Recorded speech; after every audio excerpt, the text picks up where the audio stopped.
Welcome everyone to the Property Right Alliance Policy Webinar, the new wave of innovation policy in Asia. This is an on-the-record event, and at the end of the presentation, there will be space for Q&A. I'm Lorenzo Montanari, Executive Director of Property Right Alliance. It's an international research and advocacy organization founded in 2005 with a main goal to promote innovation, free market, intellectual property right, and free trade. Strong legal and political environment that recognize and enforce property right, preserve the tangible and intangible asset of inventors while incentivizing innovation. Every year, Property Right Alliance publish two international reports, the International Property Right Index and the International Trade Barrier Index, made by Philip Thompson. And soon, the new 2021 edition of both index will be released soon. Today, we will have the pleasure to officially launch a new policy paper, International Best Practices for Tobacco and Nicotine Public Policy, by Professor Adam Hoffer, Director of the Manor Family Initiative and Associate Professor of Economics at the University of Wisconsin-La Crosse, and Dr. Carmelo Ferlito, CEO of the Center for Market Education in Asia. I also want to congratulate not only the main authors, Hoffer and Ferlito, but also Abel Benjamin Lim, Farik Sadouki, and Benedict Weresena for the outstanding research work about harm reduction policy in Asia. This paper examined the tobacco and nicotine policy in Asia with a focus on Indonesia, Malaysia, Philippines, South Korea, and Japan to illustrate that adhering to international best practices will achieve harm reduction and smoking cessation. Each speaker will have around 7 minutes. And now I want to invite the keynote speaker. We have a great honor to have as a keynote speaker Dato Sri Idris Yala, former minister at the Malaysian Prime Minister Department from 2009 2015, and now president and chairman of Pemandu Associate. Idris Yala is one of the top leading experts on innovation process in Malaysia and Asia. And the title of his presentation is Advocating Harm Reduction as a Policy Principle in Tobacco Control. Idris, the floor is yours. Thank you so much for joining us today to open up this policy webinar. Thank you. Thank you. Thank you very much. I have a few slides that I want to take you through. In the year 2011, Malaysia embarked on setting up a very tough target to reduce tobacco prevalence and to reduce it by right down to 15% by the year 2025. And that was quite an ambitious target. And the good news is that we have made some progress in reducing the prevalence of tobacco, but not enough. So what we see is that if you look at the target of 15% tobacco prevalence by the year 2025, and you run a regression analysis, and even WHO predict that by the year 2025, we'll only reduce to 19.6%. So we're not going to achieve the target. So if you continue the regression analysis, the same rate as we do today, we will only achieve the 15% reduction by the year 2042. And so it's very difficult to get there in the current way in which we do it now. Next slide, we'll see that there are a lot of independent research that showed, for example, Public Health in England, they've said that the quit rate among alternative, like what's called ENDS and heated tobacco products, is 60% to 70% quit rate success. And so that's very good. Even the US Food and Drugs Organization, they say that the heated tobacco product, the smokeless type, they are modified risk product. There are a lot of research that showed that if you combust a particular cigarette, 10,000 harmful chemicals are emitted. But if you use a heated tobacco product, 90% of the harmful chemicals are eliminated. And so there are a lot of other research that showed that you can look for alternatives that are less harmful. So therefore, need to examine very closely less harmful strategy and approach going forward. Next slide, I want to draw your attention to what other countries are doing. I believe there are two groups of countries in the world. The first group is the countries that take an approach called the idealist approach. The one that simply say, black and white, stop smoking. Smoking is bad for you. The other one is called the pragmatist approach. It is countries that simply take the approach to say that if you don't smoke, don't start. If you smoke, stop. But if you can't stop, shift to a less harmful alternative product. This is called the pragmatist approach. So on far hand right are the countries that are doing this. On the left are the ones that are take a very idealist approach, very ambivalent approach to doing it. Next slide that showed, if you take a look at these countries and you compare it against the rate of reduction in tobacco prevalence in Malaysia, we have not been very good in reducing tobacco prevalence. But those countries that took a very pragmatist approach, they've had witnessed a much steeper decline in the tobacco prevalence. For example, in the UK, they've now brought this down to 14%. New Zealand have brought it down to 13%, and Japan down to also 13%. If you take a look at the CAGR reduction, that's about 4% or 4.5% or 3.8%, or even in the case of Japan, 5.2%, as opposed to Malaysia, only 1% reduction CAGR. So you can see clearly, if you adopt a less harmful approach, a more pragmatic approach to it, you will see much greater success at doing it. To simply say that, in my opinion, Malaysia should really shift towards more a pragmatic approach to doing it by doing two things. One is to strengthen tobacco control in Malaysia by developing a formal tobacco policy called the harm reduction strategy. So the harm reduction strategy is a very good example of how to reduce tobacco prevalence. And secondly, you need to have differentiated regulations for the less harmful alternatives to smoking, which is called non-combustible nicotine products. So I think if you make a differentiated harm reduction strategy, that means combining one and two, you will see tremendous progress in the way in which we do it. So if we take this approach, I am convinced that we will follow the path of Japan, New Zealand, and also the UK by making successful wins in reducing the prevalence of tobacco in Malaysia. I want to conclude by saying, if we want to see a radical change in the tobacco prevalence in Malaysia, we have to adopt a harm reduction strategy by putting forward differentiated regulations. Thank you. Thank you, Idris, for your presentation and for your personal view. I have a couple of questions for you before moving forward in the first part of the webinar. What is your personal experience in terms of smoking cigarette use, and what motivated you to quit cigarette? Well, I used to be a chain smoker. I used to smoke 2.5 packs a day and was very, very heavy smoker when I was working for Shell. And I actually stopped 24 years ago. And what promoted me to stop was a very simple thing. I had a growth in my throat. It was very, very big. So I went to see the doctor, and they took it out. They did a small surgery. It took about 2.5 weeks for them to do a lab test, whether it's malignant or benign. I said to myself, my God, my kid, my youngest son was only about a year old.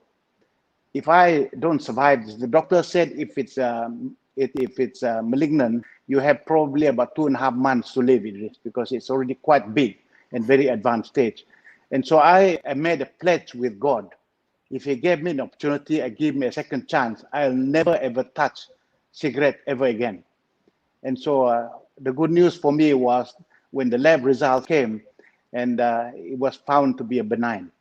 And so therefore, since then, I have stopped completely. I went cold turkey. I've stopped smoking. I've not touched a cigarette since now for 24 years. Thank you for your insight, for your personal view and experience. Thank you again for joining us today. It's a great pleasure, and thank you for your presentation. I think is extremely important to understand how disrupt innovation, how this harm reduction policy can really change the life of millions of people. Thank you again, Idris Yala, for joining us today. We're going to move now to the first part of the webinar. I'm going to add Professor Offer and Carmelo as well. So thank you, Professor Hoffer, for joining us, and Carmelo, and both of you, thank you for your outstanding policy paper, the International Best Practice for Tobacco and Nicotine Public Policy. I want to invite first Professor Adam Hoffer for his presentation and follow up with Carmelo Ferlito. Adam, the floor is yours. Well, thank you. I appreciate the opportunity to speak with you on this webinar. Whenever the Property Tax Alliance approached us about creating something called International Best Practices for Tobacco and Nicotine Public Policy, I think we saw it as a little bit of a daunting task to come up with a policy that would fit every country. One of the things that we preach is that one-size-fits-all policies are often something that the government struggles with. That is, they don't necessarily do very well.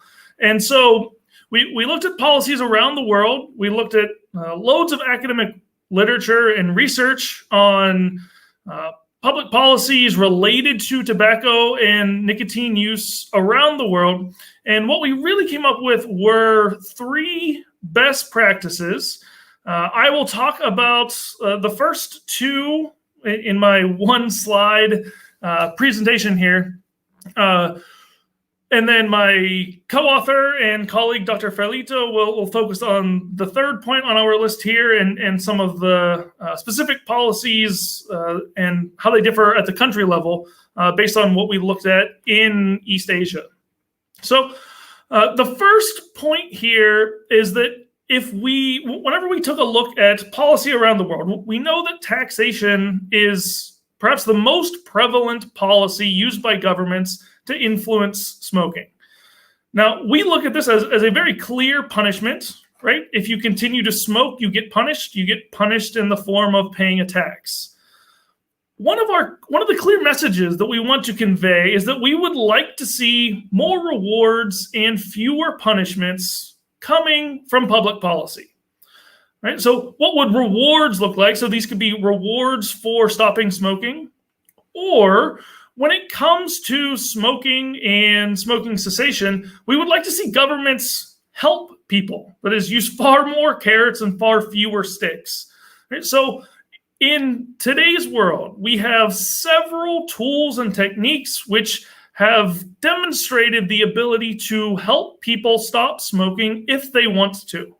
And these techniques can rely from nicotine cessation technologies, the most popular ones being things like Nicoderm CQ and patches and gums that can help people stop smoking, to things as simple as doctor's visits and regular meetings with physicians. So what we want to do is we want to offer incentives for people to smoke less, and we want those incentives to be overwhelmingly positive in nature. That is, again, rewarding people and offering fewer punishments. So where do we come down on taxes? We want to see fewer taxes. If possible, we would like to see taxes eliminated. Now, why is that? Well, when we look at the bigger picture, if we look at the overall health and well-being of individuals who smoke and their families, what we know are that taxes tend to be a really blunt policy tool, and they tend to be rather ineffective. Now, of course, we know that if we increase the price of anything, say through a tax, people will consume less of it. But we know that with addictive substances like nicotine and tobacco, that those decreases in consumption come really slowly. It takes a big increase in price to have a small decrease in consumption. So what that means is that overwhelmingly, most smokers continue to smoke and just pay higher taxes. Now, what does that mean? That means that they're left with less money in their pocket, less money for their families, less money to spend on other things. We also have a pretty good idea of who smokes. And when I say who, I mean across the income distribution. Smoking is really highly prevalent among low-income households. These are the households who can least afford to pay taxes. So we're hoping to, by reducing taxes and offering more rewards, help these individuals and their families out by, again, decreasing the punishments and giving them more income to spend by spending less on taxes.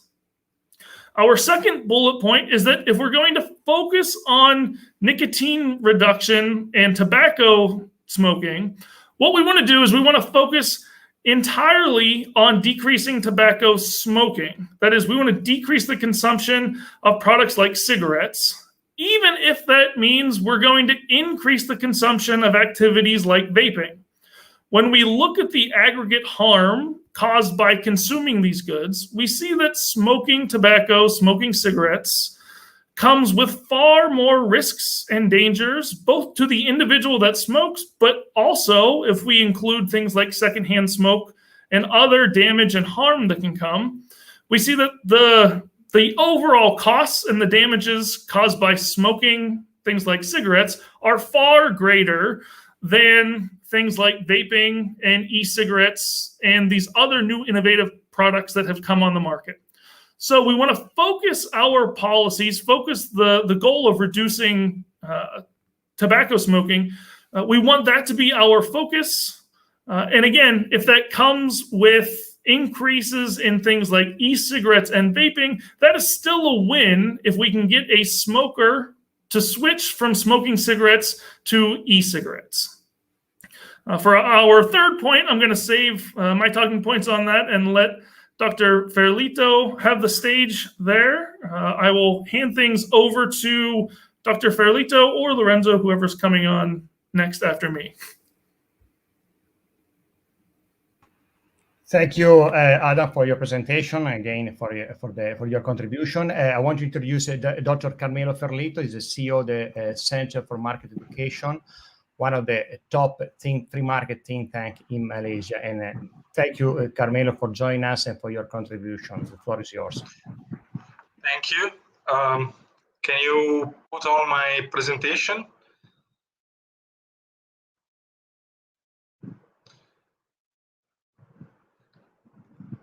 Can you see my presentation? Okay, thank you. So thanks, Professor Offer, for having shared the work on this paper together. And indeed, my presentation will be less technical than the ones that have preceded me, and probably the ones that will follow me.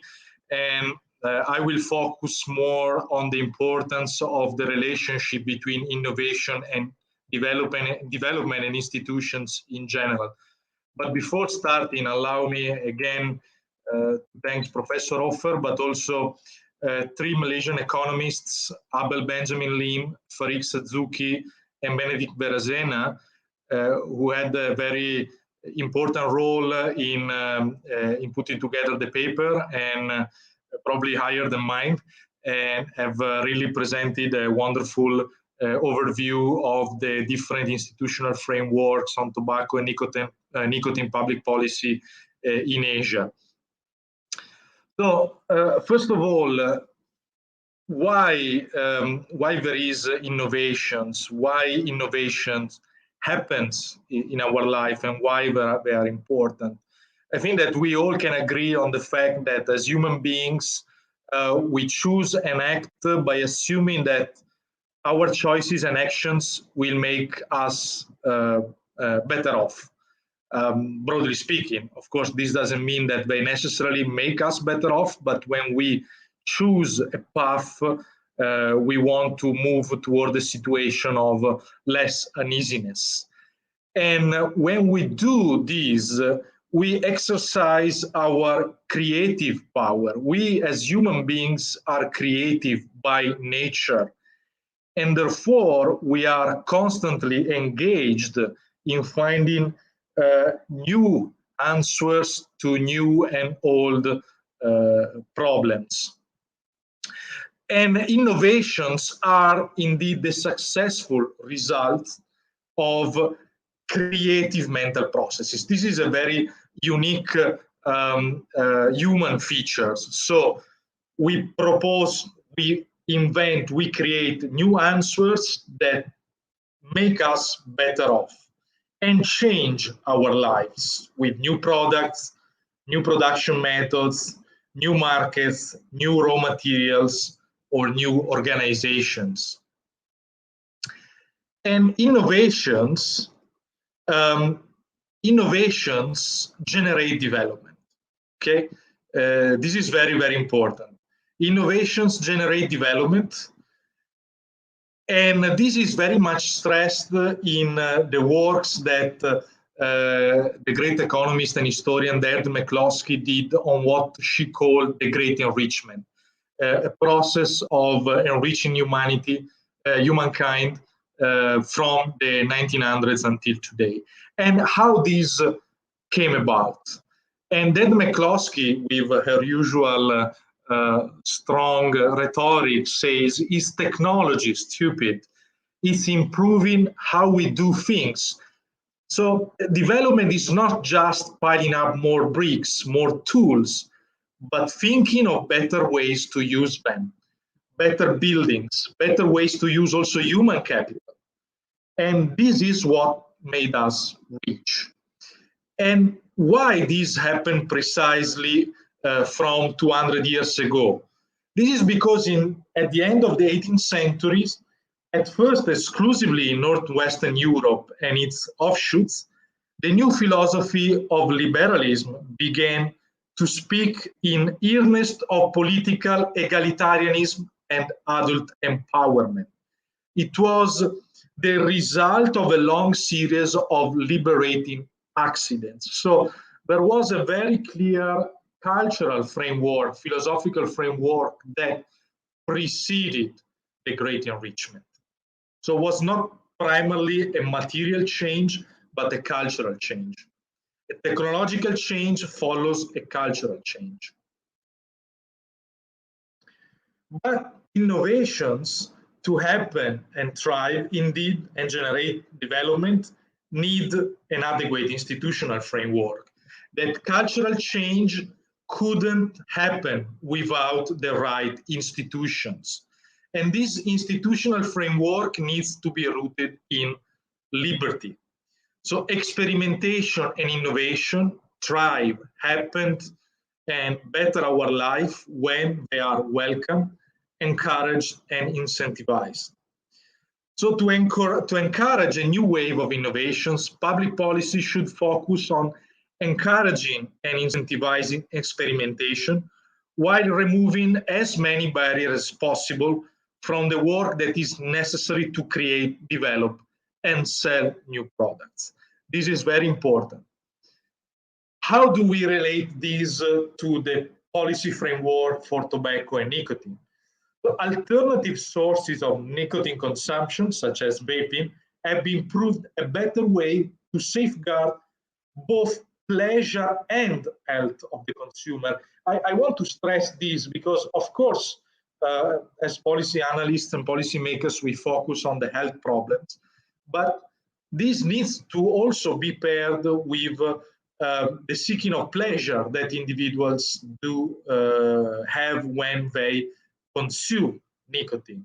Otherwise, there is the risk to, become tyrants directing the health choices of individuals. A very important issues nowadays. So, and of course, these need to work together also with educational initiatives, and indeed, there has been, in particular in the West, a growing awareness about cigarette harms. And it has been primarily this growing awareness that have generated innovative responses to the desire of nicotine consumption.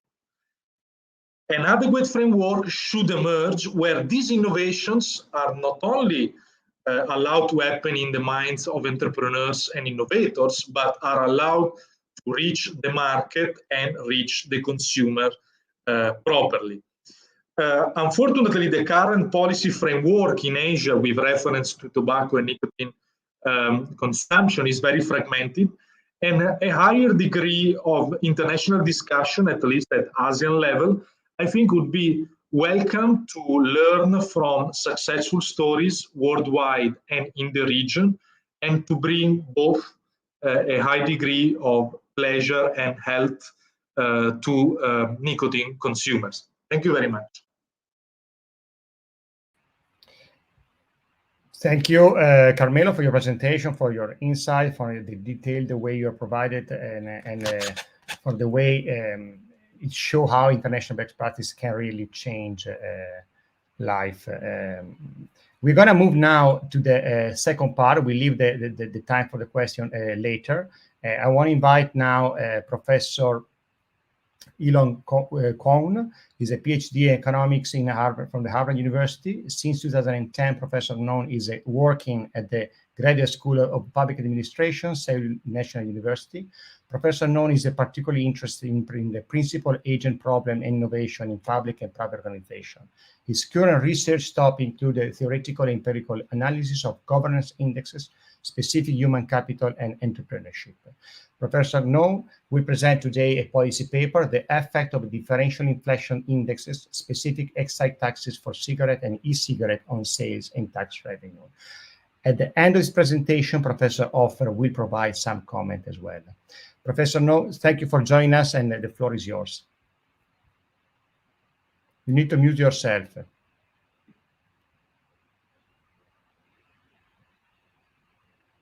You need to unmute yourself before. Okay, sorry. Thanks for inviting me to this great seminar. The research I'd like to talk about is on the effects of differential inflation index, specific excise taxes for cigarettes and e-cigarettes. Well, this is a very long title, so I'll try to explain one at a time. And by the way, this is a joint research with Sun Gu Han at the Yonsei University in Korea as well.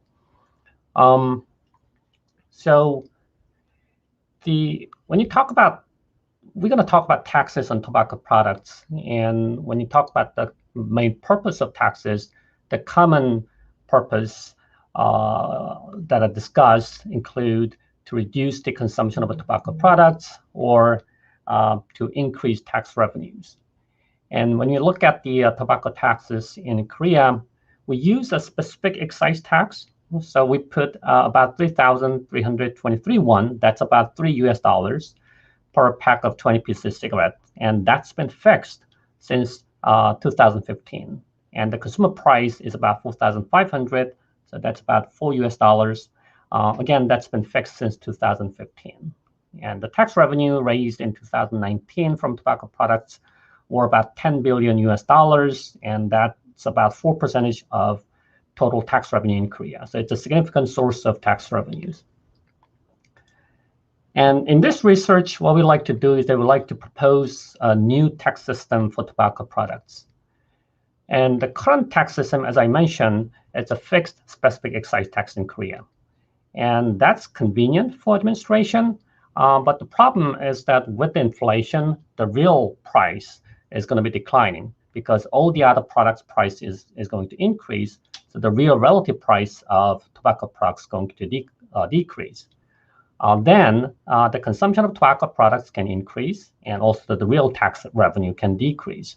So this is really not compatible with the two main purposes of tobacco taxes that I mentioned. So what we like to propose is that we want that specific excise tax to be inflation indexed. So specific excise tax rate would increase with inflation automatically. And we are not the first one who recommends this. The World Bank also recommends inflation index, a specific excise tax, for the exact same reason that I mentioned earlier. And at the same time, what's going on in Korea is that we have this debate on the e-cigarette, just like any other countries, it appears. So in Korea, we have a combustible cigarette smoking rate has been declining about 1 percentage point each year. But the e-cigarette market share has been growing, and it's expected to grow at the annual rate of 8 percentage point. And the debate is that we do know that e-cigarette contain much less harmful substances, but some still argue that e-cigarettes are still harmful and therefore must be regulated strongly, just like any other combustible cigarettes. So this is something you can call it as idealist. And another opinion is that because it's less harmful, it must be regulated less strongly than combustible cigarettes. So you can call them as like a practical people. And when it comes to the tax rates, right now in Korea, we have a tax rate for the e-cigarette is slightly lower than the combustible cigarettes. So the idealist would argue that the tax rate for the e-cigarette has to increase and has to become same as the tax rate for the combustible cigarettes. On the other hand, the practical people would argue that because we want to promote e-cigarettes instead of cigarettes, combustible cigarettes, they argue that tax rate for the e-cigarette has to be lower. Now, this debate is related to whether e-cigarette is harmful or not. So what we like to do in this research is that we like to step away from this debate, and we like to purely focus on the tax revenue issues. Okay, so for the moment, let's forget about whether e-cigarette is really harmful or not, and let's just simply focus on tax revenues. And we do know that combustible cigarette demand is inelastic to the price. So in other words, the combustible cigarette demand is not very sensitive to the price. But a lot of research shows that the e-cigarette demand is elastic to the price. In other words, e-cigarette demand is very sensitive to the price. Then what we know from economics is that if you want to maximize tax revenue, it is efficient to impose higher tax rates on inelastic products and lower tax rate for the elastic products. So again, here we're not thinking about the sort of health effects of e-cigarettes, but by using this principle of maximizing tax revenue, what we can suggest is that because e-cigarette is elastic, let's put a lower tax rate for the e-cigarettes and put a higher tax rate for the combustible cigarettes. And also, let's make the tax rate to be indexed to the inflation.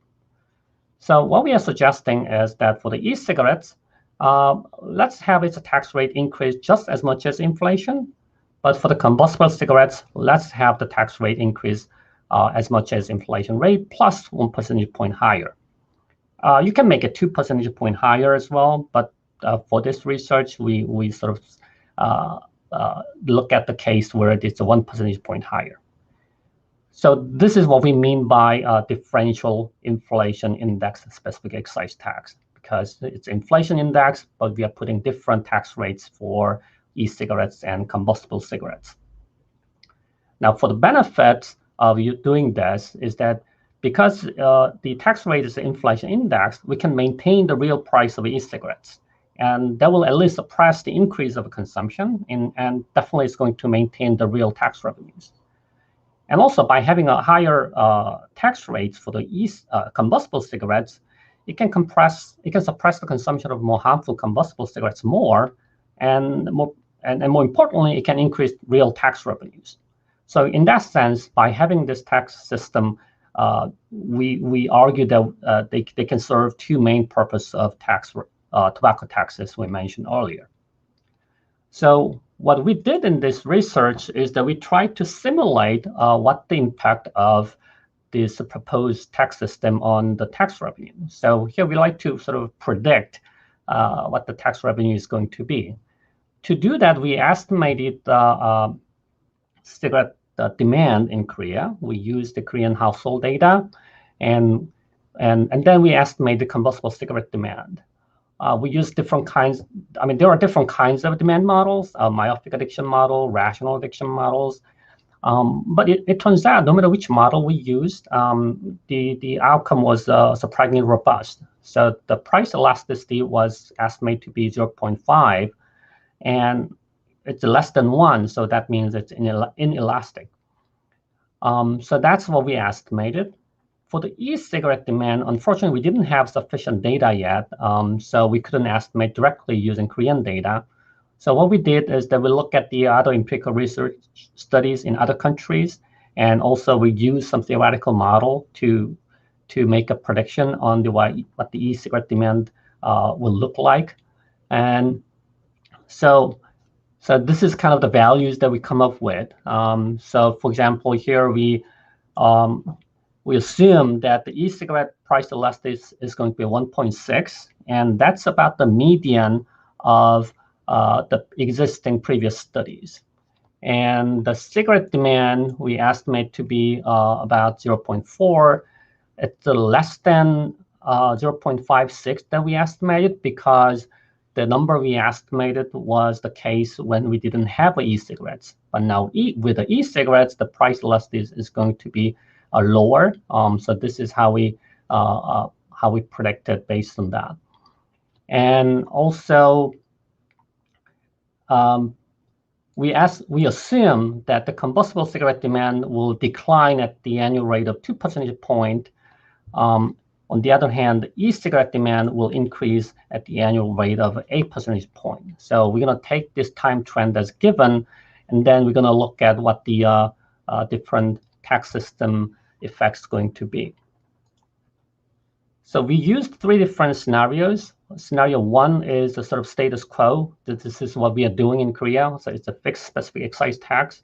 So we assume that let's maintain this current level of tax rate from 2015 to 2028, and then we're going to estimate what the effects on tax revenue is going to be. And also there's scenario 3, which is the main focus of this research, and we estimate what the effects of differential inflation index specific excise tax that we proposed. So this is what the numbers look like, and so this is first the sales on the tobacco products and e-cigarettes combined. And at this higher graph is the case of scenario 1. So when you maintain the current tax rate, the sales is going to decline because we assume that there's a time trend of declining sales. But if we do differential inflation index specific excise tax, then you can see sales are going down much faster. And that's because we put a higher tax rate on tobacco products. So then concern is that maybe the tax revenue is also going to go down, but that's not the case. So if you use a current specific excise tax, the tax revenue is projected to be declining because of this decreasing time trend. But if you use differential inflation index tax, then you can see tax revenue will actually increase. And that's because the tax rate for the tobacco products, the tobacco combustible cigarettes, is going up with inflation, and that's how this tax revenue is going up. So what we argue is that instead of having current fixed specific excise tax, if we use differential inflation index specific excise tax, then we can have tobacco consumption going down, and also we can have a higher tax revenue. So in that sense, that this new tax system we propose can serve the 2 main goals of tobacco products better. So thanks for listening. Thank you so much. I found your paper extremely original and very informative that I'm going to use for sure in my next and future article. So I want to invite Professor Offer for a quick comment about this paper to fire up a little bit the debate and the webinar. Well, thank you, Lorenzo, and Dr. Kwan. I appreciated the opportunity to review your paper ahead of time. I'll start with just a brief summary. Again, I always like to do that with some of the comments, or whenever I review a paper like this. So the issue at stake here is that with fixed per pack taxes over time, with inflation increasing, prices increase, and so the real value, the inflation adjusted value of those taxes decline over time. So the proposal that Dr. Kwan and his colleagues suggested here is to first you index these taxes to inflation, index the taxes to inflation, and then you include a differential tax, which you increase the cigarette tax over time by an extra percentage point compared to the e-cigarette tax. So the tax rates are increasing in nominal value over time, and the cigarette tax rate would increase more quickly than the tax rate for e-cigarettes over time. And then the results from their study after simulating the model was that over time, tax revenues would increase, and of course, via higher taxes, we would see consumption of tobacco products decrease. Just a quick academic comment. I found the parameter estimates to be very much in line with everything I have seen and read in the literature. The empirical methods were sound, so overall, reading the paper through an academic lens, I found everything to be very well done. So I appreciated the paper. I think the estimates are academically reliable. In terms of the policy proposal, I think the starting point from when I read the abstracts, and I think from my earlier presentation, I stated I'm not in favor of increasing the tax rates. I think we would like to see, again, these more rewards, fewer punishments. So from a normative perspective, I think that I am personally a fan of decreasing the tax rates, or at the very least leaving them fixed over time. I don't find government revenue to be a net benefit from the tax, but I understand that you took that as a starting point and went from there. But I must say that I really did like the idea of differential tax rates over time. We start with small changes, and then over time, the consumers will obviously see that the e-cigarette tax prices are growing less quickly than cigarette taxes. So it's a different way of encouraging substitution from smoking tobacco to e-cigarettes. And so that kind of policy proposal, I certainly support, and I like the originality and the creativity behind it. So again, thank you for the opportunity to read the paper. I liked your presentation. Thanks. Thank you so much, both of you. Thank you again, Professor Kohn, for your very interesting policy paper. We move forward to the third session. I'm going to remove you both and add a new speaker. We are entering the third part and the last part of the webinar, where we invite our speaker not only to provide a comment about their own country, but also to make a comment about the white paper presented before by Professor Offer and Dr. Ferlito. We have a pleasure today to have MP Dr. Ong Kian Ming. He's a PhD in political science from the Duke University. He's a former Deputy Minister of International Trade and Industry in Malaysia, and he's currently a member of the Malaysian Parliament for the Democratic Action Party. Thank you for joining us today and for your contribution, and the floor is yours. Hi, thanks, Lorenzo. Thanks so much for inviting me to share some thoughts on this important topic. I think I'll share my views on this topic from the perspective of a Deputy Minister in the area of promoting manufacturing in Malaysia, and also as a Member of Parliament with very practical issues of trying to reduce the sale and distribution of illicit cigarettes in my own constituency, which is an urban constituency near the capital of Malaysia.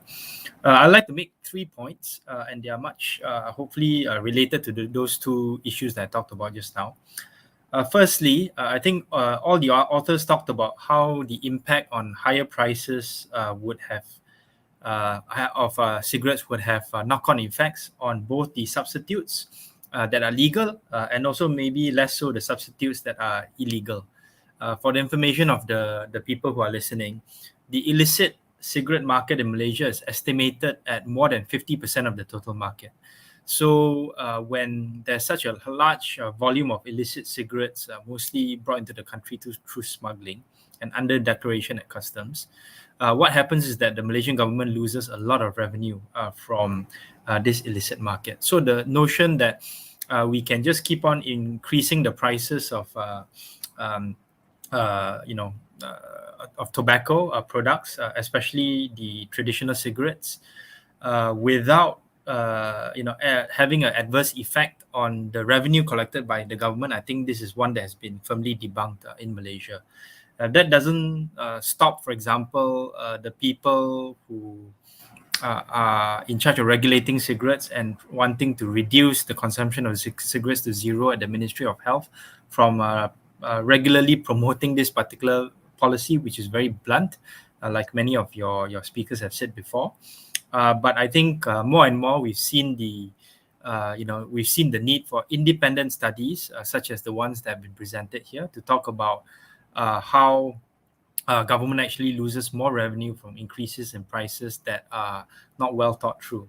So for this particular area, I think it's also important for researchers, for the industry, for government and policymakers to think of on-the-ground experiments to think of ways to provide alternative employment to those who are selling the illicit cigarettes. So it differs from country to country. But for places like Malaysia, for example, you have somebody just coming out to set up a stall, put up an umbrella, and then people who usually buy these cigarettes know that that umbrella or that sign is somebody who's selling these illicit cigarettes. So they're very mobile. They move around very quickly. Obviously, COVID has an impact on their ability to sell these illicit cigarettes. But now that the economy in Malaysia is opening up, and I'm sure that is, the same can be expressed in other countries as well.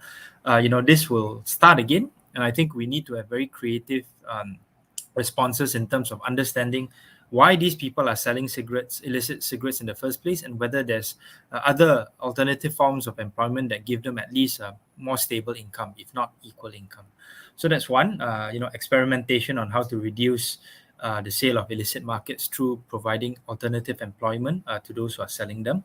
The second issue I'd like to raise is with regards to health technology and also health products. I think we see many of the traditional cigarette makers going into different e-cigarette and vaping products. Some even health products such as nicotine replacement therapy, some sugar, some sweets and things like that. And I think this is something that's good because it increases innovation. In the field of manufacturing, for example, one of the major cigarette producers, they've set up research centers in Switzerland as well as Singapore, looking into how these vaping and e-cigarette products can be enhanced so that consumers can enjoy them in a safe way. That's also minimizes the kind of health impact.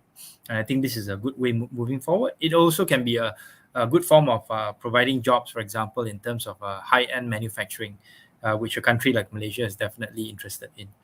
And then the third area I want to talk about is, I think we need a better cooperation between the various stakeholders. Probably one issue that has not really been raised by the previous presenters. What I mean by better cooperation is basically public cooperation between the health authorities and also the relevant stakeholders, including, of course, the producers themselves, the people who are involved in studying this from a health outcomes perspective, including academics. And then we need to come up with not just differentiated strategies in terms of harm reduction from the government, but I think we also need to come up with differentiated strategies in terms of incentives to reduce tobacco consumption, for example. So this may include, for example, targets for people to reduce the number of cigarettes that they smoke per day and link it to insurance policies, for example. I'm glad to hear that Idris has stopped smoking for 24 years, but I think not many people would be as disciplined as him. I think we may need other kinds of incentives along the way, and this has been something that's been talked about in the international best practices as well. So, and just one last point with regards to this better cooperation with the authorities, right? We can actually have more targeted policies. One group of people in Malaysia, and I believe in the rest of the world as well, that smoke a lot, for example, the police officers, right? These are public employees that also, once they have adverse health effects from smoking, they can be a strain to the health system, be a strain to their families as well. And I think we know that one of the major reasons why police, sometimes even bus drivers, long-haul lorry drivers smoke is because their jobs are sometimes very monotonous and they require some sort of external stimuli to keep them attentive to their work, right? So in terms of developing policies, incentives, products, this would be, I think, one good way to go to be able to produce perhaps less harmful alternatives to cigarette smoking, so that these different groups can enjoy them in ways that are less harmful to their bodies. I'd like to stop there and thank you for this opportunity to share. Thank you so much, Kian, for your overview and also based on your experience as Deputy Minister. So it is extremely important. I want to invite now the new speaker is Dr. Artidiatum Aji. Is a PhD in economics from the Georgia State University in Atlanta, United States. And she's currently working as a researcher at the Faculty of Economics and Business at the University of Gajah of Yogyakarta in Indonesia. Arti, thank you for joining us. Are you with us? We don't see you in the screen.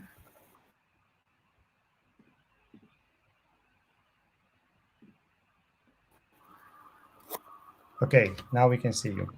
Thank you so much for joining us. The floor is yours. Thank you very much for inviting me to talk, to comment about the white paper and to update about my country, Indonesia. Can you go to the next slide, please? Yeah. The issues and excise tax on tobacco products in Indonesia is the following. For the excise tax on tobacco product, we have two objectives. The first one is to reduce consumption. This is based on the law, but in reality, then the excise tax objective is to also to generate revenues. And what about the effectiveness of the two objectives? The data show that the cigarette production saw declining trend since 2016, except when there is no increase in the tax rate. And for the generating revenues objective, in most years, growth of excise tax revenues exceeds growth of the government budget.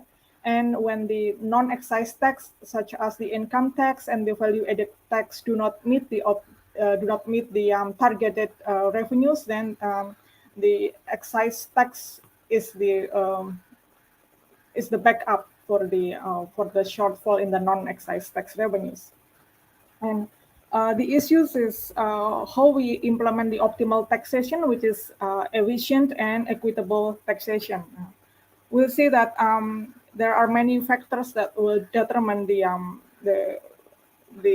implementation or the policy making in the excise tax, such as we have to set the tariff or the tax rate, which is reduce consumption, but also still enable the fair competition because there are many cigarette firms in Indonesia. I'll show you the data later. And there is also the objective of or the consideration to minimize the illegal cigarettes, maintain employment, because we have many handmade or hand-rolled cigarettes in Indonesia.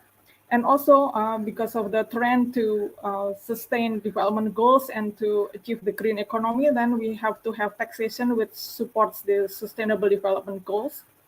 We will promoting less harmful products, and also we have to take into account the behavioral factors, because it's not a price only which determines the consumption of cigarettes, but also the cultural environment, the habit of the people. So we have to, in order to influence the behavior, then we should move toward influencing behavior, which is like the education, dissemination since in the youth or in the childhood.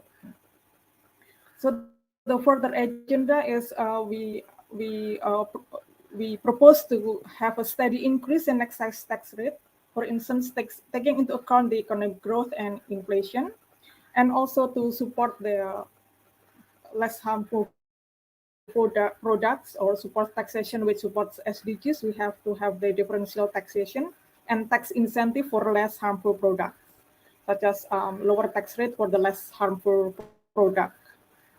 Next, please. Next, please. Next slide. So there are factors which to consider the tobacco policy making in Indonesia. The first one is reduction consumption, collecting government revenues, maintaining employment, and also to enable fair competition, because there are 865 cigarette producers in 2020. This is down from 1,664 in 2010 and 1,206 in 2013. Simpler tax system leads to higher compliance, but we cannot go too simple since there are many small, medium tobacco firms. And we have also to maintain downstream linkage and value chain, like the livelihood of tobacco farmers, and also to consider the local content. When we see at the graph here, we see that the trends of excise tax rate increase and cigarette productions move in opposite direction. On the left panel is the tax rate increase. You see that there's an increasing trend line from the 2015 to 2021. And for the cigarette production, we see that there is a decreasing trend line from 2015 and to 2020. And we can see also that when from 2018 to 2019, when there is no increase in the excise tax rate, then the production of cigarettes increase. But then when we increase it to the 23% from 2019 to 2020, then there is a decline in the cigarettes production. Next, please. And the following is the estimates of cigarette price elasticities in Indonesia. We estimated the model, the quantity. This is the we utilize the household data, around 30,000 households.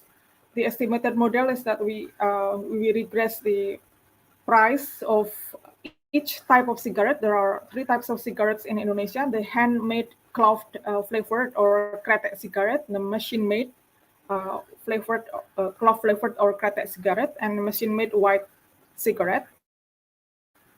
Then we also have a set of explanatory variables like education, age, and then whether the households reside in the rural or urban areas. And we also have the cross price elasticity. We regress this on the consumption of each type of cigarettes. This is in the sticks of cigarettes. The unit is sticks of cigarettes. We find that for all the 3 types of cigarettes, then the price significantly decrease the consumption, but at the inelastic manner. So for an increase of 1% price in the handmade kretek will decrease the consumption by 0.46 or 0.51. And for an increase in 1% price of the SKM, it will lead to the decrease in the consumption of machine-made kretek by 0.56.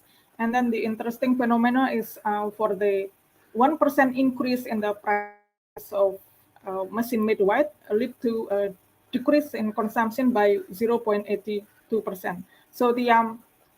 So the price matters to reduce the consumption, but it's not the decrease in consumption is not as big as the increase in prices. And we also found that the handmade, the machine-made kretek is complement of the handmade kretek, and the machine-made kretek is substitute for the machine-made white. So we can see here that the excise tax do matters in decreasing the consumption, but not as much. Next, please. We see in this slide the number of cigarette firms based on types and tiers. So in Indonesia, the cigarette types is declassified into 3 types, and also the firms is classified into 3 tiers for the hand-rolled cigarettes. There are for the first tier, this is the firms producing bigger than 2 billion sticks per year, and for the tier 2, this is where the production is between the 500 million and 2 billion, and for the tier 3, the production is larger than 500 million. That's for the hand-rolled clove cigarettes. And for a machine-made and clove cigarette and machine-made white cigarettes composed of 2 tiers. The first tier if the production is larger than 3 billion, and the second tier if the production is less or up to 3 billion. And we can see here that majority of the firms are in the in the lower tier, or it's just small and medium enterprises. So I think it's the data shows that it's more than 95% consist of small and medium enterprises. However, the market share is that for the tier one comprises 66%, and tier two occupies 24% only of the market share, and tier three comprise only 10% of the market share. So this is heavy toward small and medium enterprises. That's why we have a complex or many tiers excise system, because we have many firms, and if we go too simple, then the market will be occupied only by big tobacco, which is not what the government or the society want. Next slide, please. The next slide shows you the estimate of illegal cigarettes from 2010 to 2020. We can see that from 2016, the illegal cigarettes show declining trend, and optimizing excise tax rate increase for the purpose of declining cigarettes consumption and achieving excise tax revenue is essential, since the following holds: excise tax increase, excise tax rate increase, and illegal cigarettes seem to move parallelly. So if the government increase the excise tax rate too heavily or too high rate, then the illegal cigarettes will increase, because the consumption is inelastic. So if the excise tax rate increase too much, then the price increase too much, but the consumption will decrease, but there's some switch or substitution from legal cigarettes to illegal cigarettes. That's why there is a parallel direction between excise tax rate increase and the illegal cigarettes. So I agree with the need to move toward influencing behavior, such as education and dissemination. And from our qualitative study, we can only show that the switching behavior is caused primarily because of the health concern. So if the individuals think that smoking combustible cigarettes will give adverse effect to their health, and then they can switch to the non-combustible cigarettes. And it's only the health factors that are playing. Well, price do matters, but it's not as big as the decrease in consumption is not as big as the hike in price. Next slide, please. The next slide shows you that excise tax rate increase and the magnitude of illegal cigarettes tend to move in similar direction. So we cannot implement a too high excise tax rate, too high increase in excise tax rate, because then it will increase the illegal cigarettes. And the next slide shows you the number of tax brackets and illegal cigarettes. They also move in parallel fashion. So the right panel is in the number of brackets. Like in 2014, there are 13 numbers of brackets.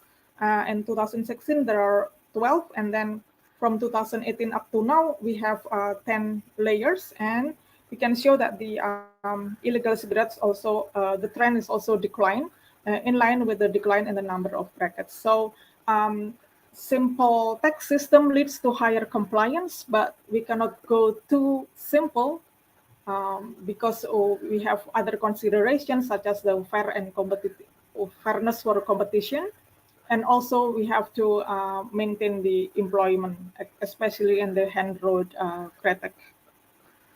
Next, please. Here we decompose the cost of the illegal cigarettes in 2020 in Indonesia. The magnitude of illegal cigarettes in Indonesia in 2020 is 4.86%, and the value of non-compliance by a cigarette industry in 2020 is 1.2 trillion rupiah. And this 1.2 trillion rupiah can be decomposed of the cost of the non-compliance. The first one is because of due to the tax rate increase. So assuming that the value of non-compliance if the tax rate is unchanged is we compute it and we come to the value of 239.90 billion rupiah, or about 20% than of the value of non-compliance. And the volume of non-compliance itself is 983.80 billion, which decompose into non-compliance if the production volume of cigarette is unchanged, which is around 90% of it, or 798 billion, and the non-compliance due to the change in production volume of cigarettes, which is 184.84 billion.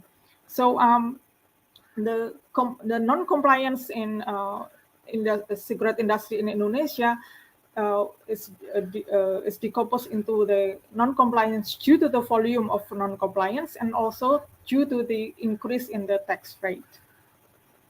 Next.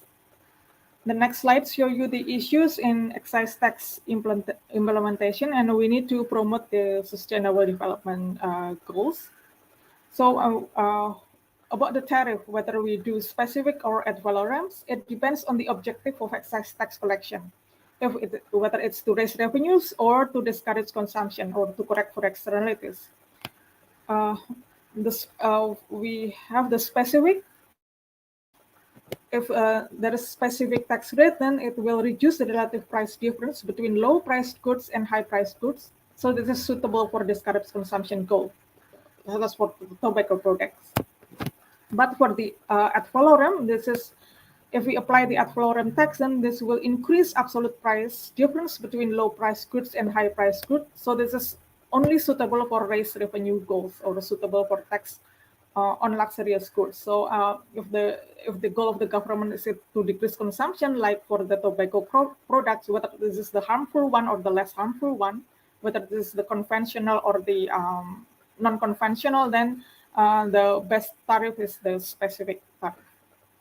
And we will also propose for the differential taxation to promote sustainable development and innovation of less harmful products, such as for biodegradable plastic versus the non-biodegradable, and for the electric vehicle versus motor vehicle, and also for less harmful tobacco product versus the conventional cigarettes. I think from the angle of efficiency and also from the equity, which is we can have the differential. For the horizontal equity or vertical equity, we can treat differently for products which are different, like for less harmful product and harmful products. Then they should have a differential tax rate. I think that's all from me, Lorenzo. Thank you very much. Thank you so much for your presentation, Arti. Very, very insightful, full of information that we're going to use in our for our future reference. We're going to move now from up to Japan. I want to invite now Yuya Watase. Is our Profit Right Alliance partner in Japan. Is a president of the Pacific Alliance Institute.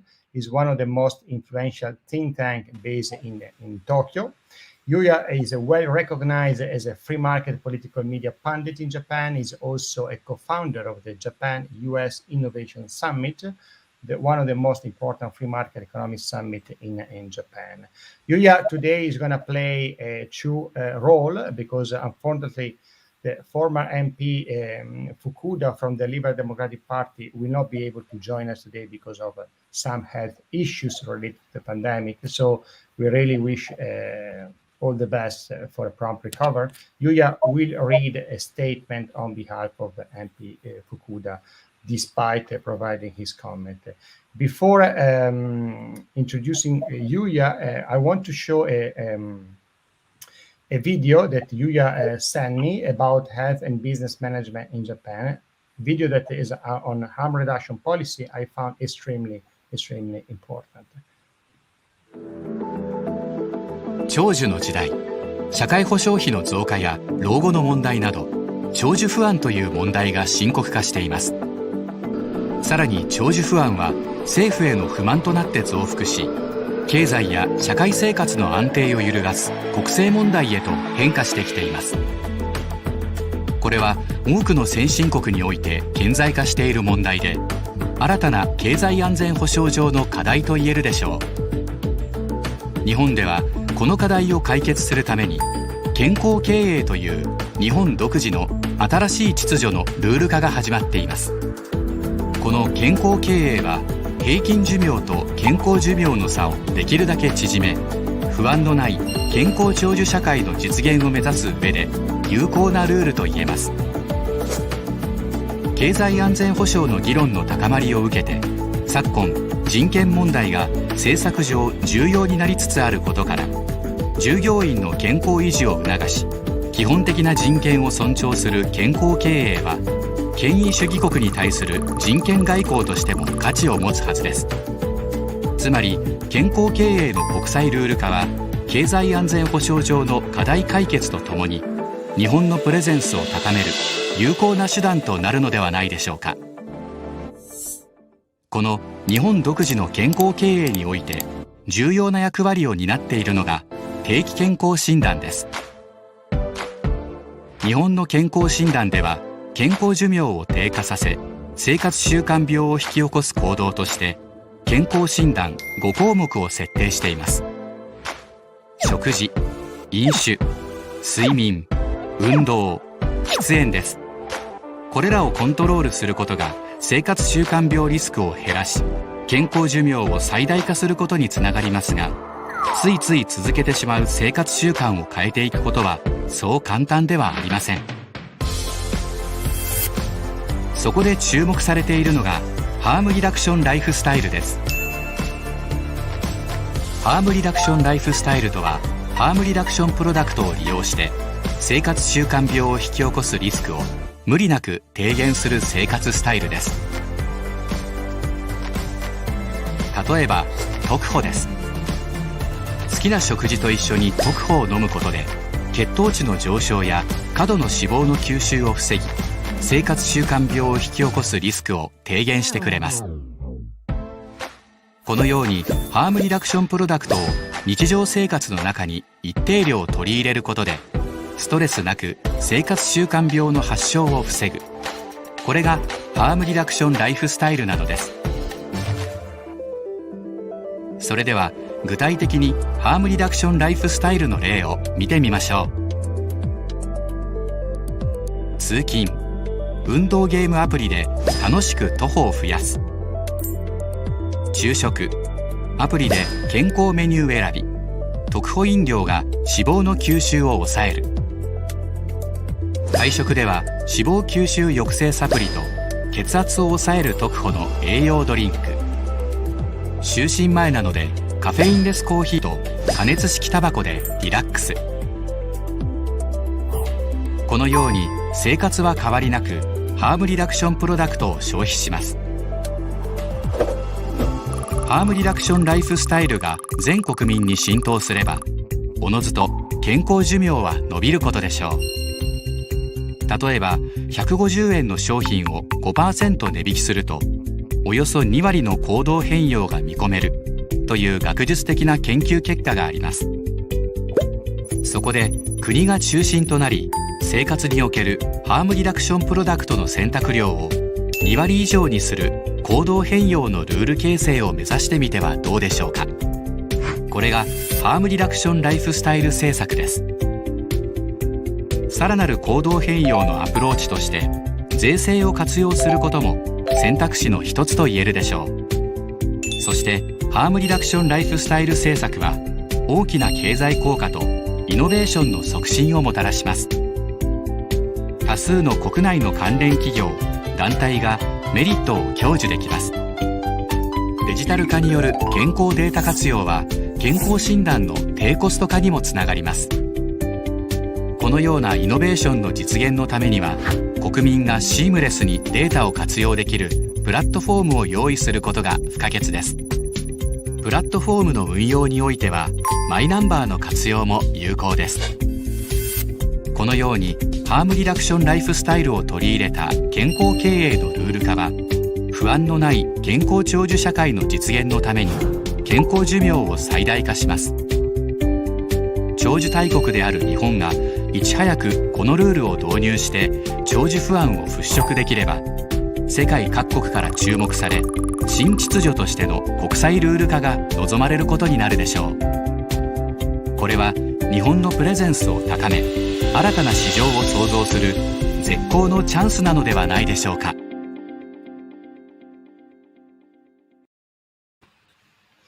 Thank you, Yuya, so much for sending over this video. I found very extremely interesting and it showed perfectly how innovation can reshape our lifestyle in a better way. Yuya, I leave the floor to you for your comment and a statement on behalf of MP Fukuda. Thank you. Okay, thank you for giving us a chance to talk about white paper today. This movie is made by Tama University. Mr. Fukuda belongs to Tama University as a professor now, but unfortunately, Fukuda has been hospitalized for sudden illness, and I read a message from him on his behalf. Okay, I read his message.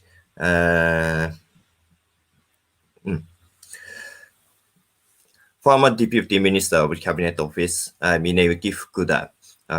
The direction of Japan harm reduction policy is beginning to become a unique rule of health and productivity management. In Japan, longevity concerns such as social security and problems in old age are increasing, which has led to dissatisfaction with politics. Health and productivity management is a method to eliminate this anxiety. Health and productivity management is intended to reduce the difference between life expectancy and health life expectancy. In addition, health and productivity management protects the health of employees, which respects the human rights of employees. I believe this will also lead to effective approach to countering authoritarian countries. By becoming an international rule on the idea of health and productivity management, it will be one of the solutions to economic security issues. In Japan, sleep, exercise, diet, drinking, and smoking are attracting attention as a factor that increase the risk of lifestyle-related disease. However, it is difficult to reduce the risk by improper behavior. The key to reduce this risk is the harm reduction lifestyle. The way to do this is to actively utilize harm reduction products. Instead of easily banning existing products, the point is to extend healthy life expectancy by using HRP without changing the life until then. For example, commuting using exercise game apply, selecting a health menu in lunch by apply, healthy promoting beverages suppress fat absorption, consumption of fat absorption suppression supplements, and blood pressure suppressing beverage at dinner, and relaxing with caffeine-less coffee and heated cigarette before going to bed. Therefore, it is possible to form rules aimed at promoting policies that promote behavioral change with a selection amount of more than 20% for HRP. It is also important to use policies such as a tax cuts to promote the use of HRP. In Japan, tobacco tax is scheduled to be increased from October 1, 2021. However, there is a big difference in the amount of price increase between cigarettes and heated cigarettes. If a person who smokes a cigarette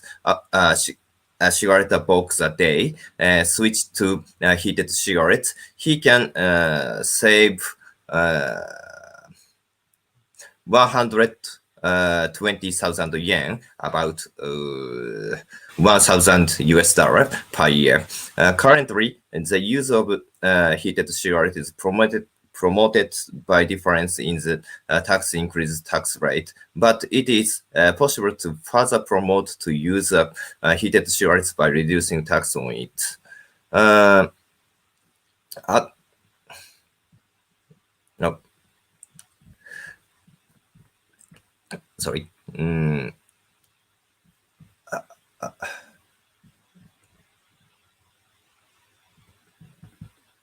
Okay.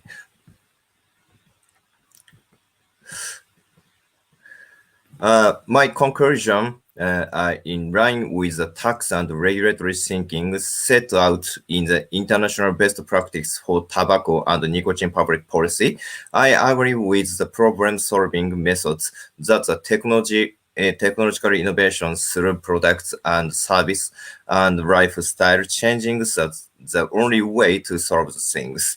At the political level, rule forming strategy caucus of the Liberal Democrats Party is examining the rule building of health and management. We see it as an opportunity for Japan, a long-lived country, to increase its presence and create new markets by making rules faster than other countries. Thank you. This is Fukuda's message. We believe harm reduction policy is very important for Japanese government to promote life expectancy. So one more, my message from Pacific Alliance Institute, my organization. One more.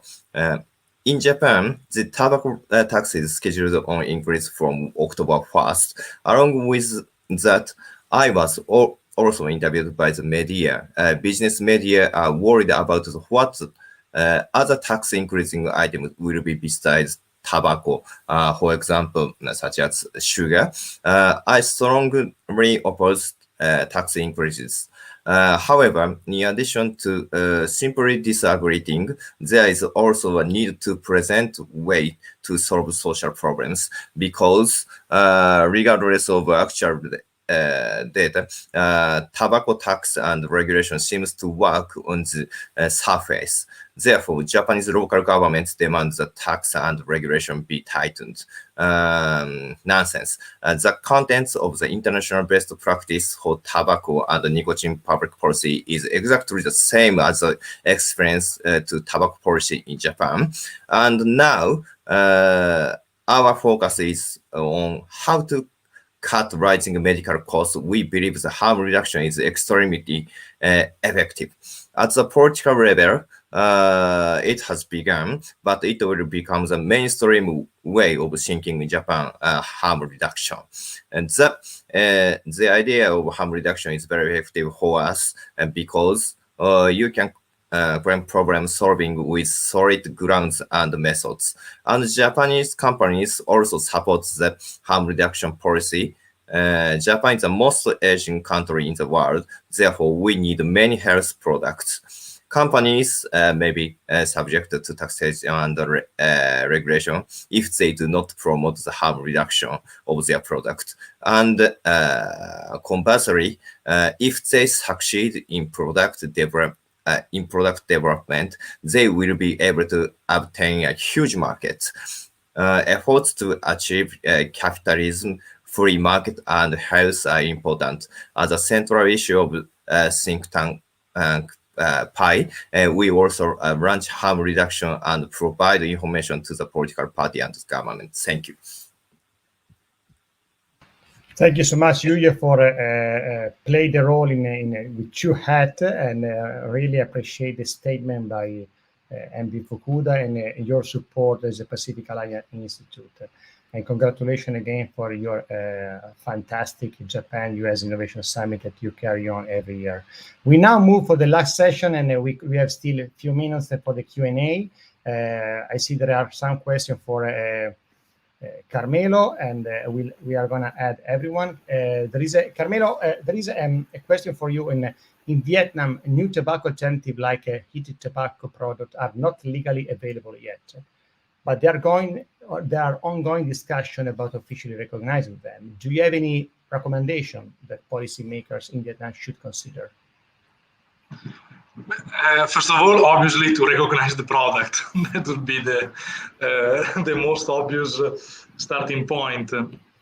And I think that because of the role that Vietnam is playing currently in ASEAN, which is a very important and growing role also in the race for attracting FDIs. I have to say that Indonesia and Vietnam are outplaying Malaysia in this moment in attracting also manufacturing type of investment. This could be a chance, not having them yet a proper legal framework, to start with the right foot in the lines that Professor Hofer had highlighted earlier in his presentation, and also to be the leader in setting up a table discussion for ASEAN so that a more competitive framework can emerge, not simply at Vietnam level, but at regional level. And another question for you, Carmelo. What is innovation? How is it beneficial for people's life? And how can an adequate policy framework incentivize innovation? That was a little bit the core of my presentation. As I mentioned, innovation is somehow the creative responsive that we give to our problems, to our ontological need of improving our human conditions. And innovation is a successful response, I would say, when we are able to create a successful response to our need, to better better respond to our needs. Why the institutional framework is because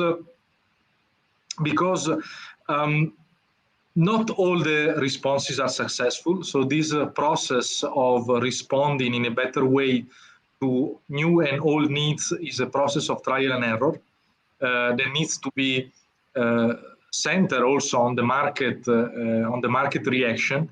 And the more this process of trial and error is allowed to happen, the higher the chance that the right innovations come into place, and therefore to make our lives better off. If the process of trial and error is somehow full of obstacles, then the chances of improving our responses to our problems are diminished. Thank you. We have a question now for Arti. We'd like to ask you about optimum tobacco policy in Indonesia in terms of simplicity of its structure and the balancing between the magnitude of illegal cigarette and the magnitude of the increase of the excise tax rate. Okay, thank you for the question. Because the tobacco tax policy or excise tax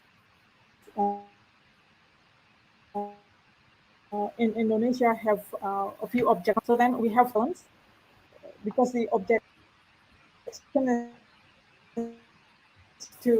objective is to decrease consumption and also to generate use, but we also have to maintain employment and also to maintain the illegal cigarettes at the low level.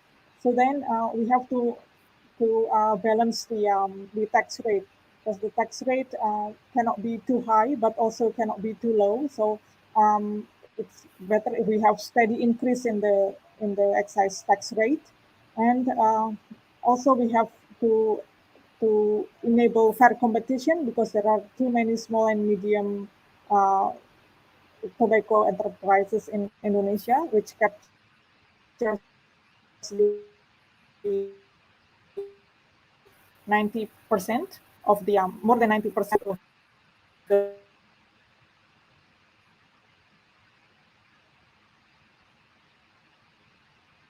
I think there are some issues with the connection. Will be monopolized. So we have to balance it, and also we have to move to the taxation which promotes sustainable development goals, which is to have differential taxation is a good one. So the main message is there are many factors that decision.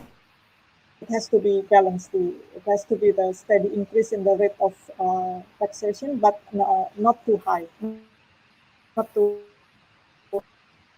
much high.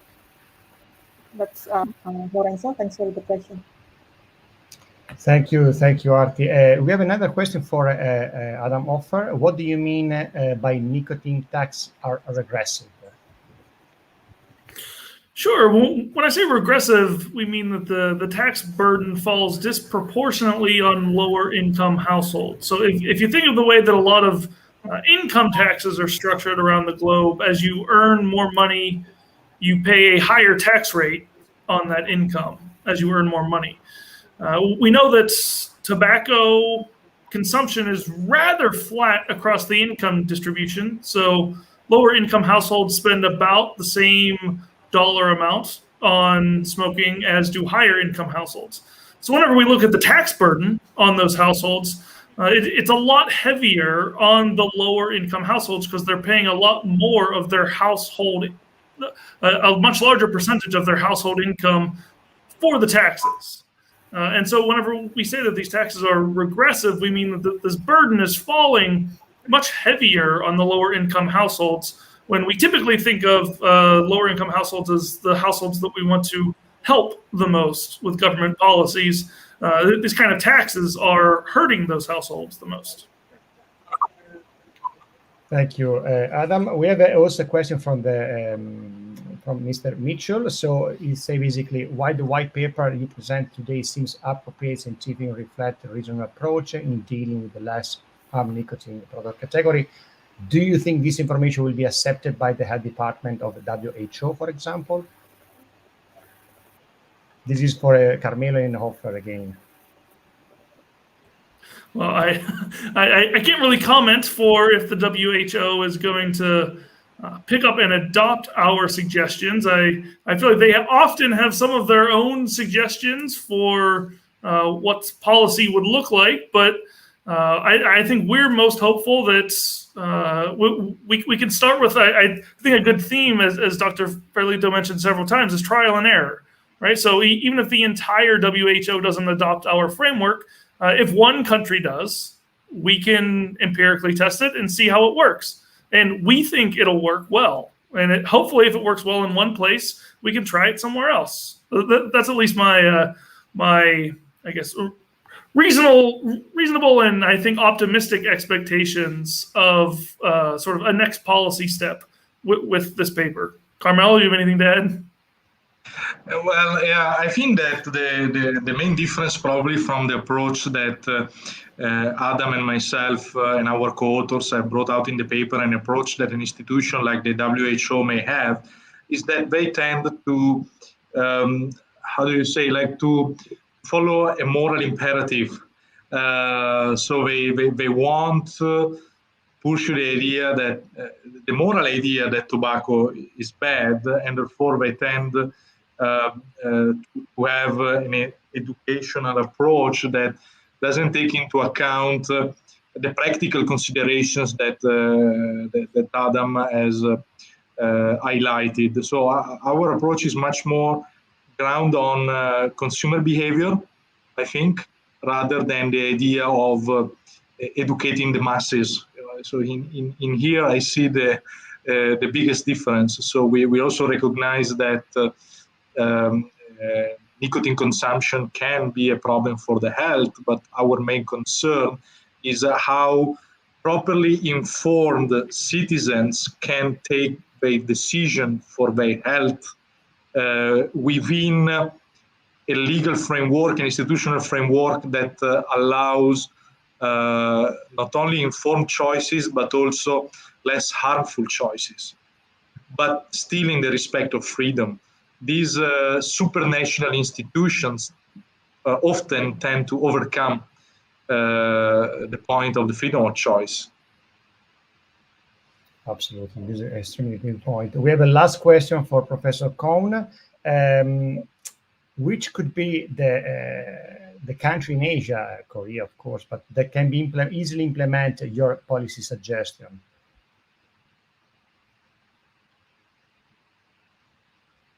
You need to unmute yourself.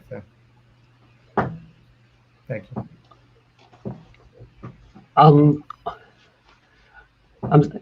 It wasn't clear what the question exactly No, I meant. was wondering which country in Asia can easily implement your policy suggestion in terms of taxation index?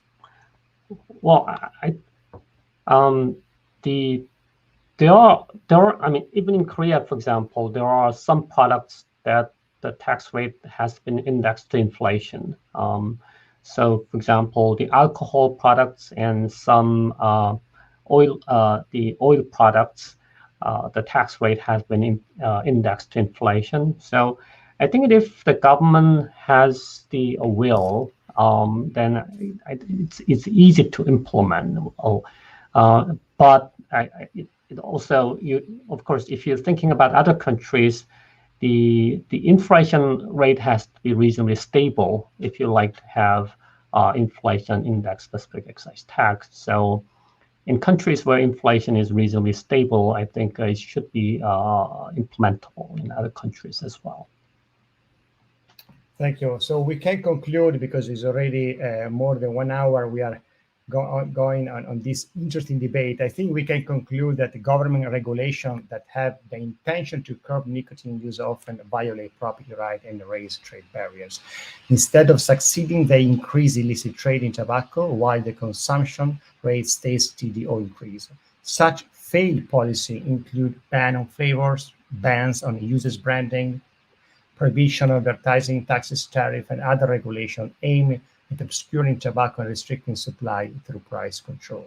This white paper, and again, thank you so much, Professor Hoffer and Dr. Carmelo Farlito, present today about the international best practices concerning tobacco and nicotine regulation help to achieve harm reduction and cessation while promoting innovation and guarding against unintended consequences.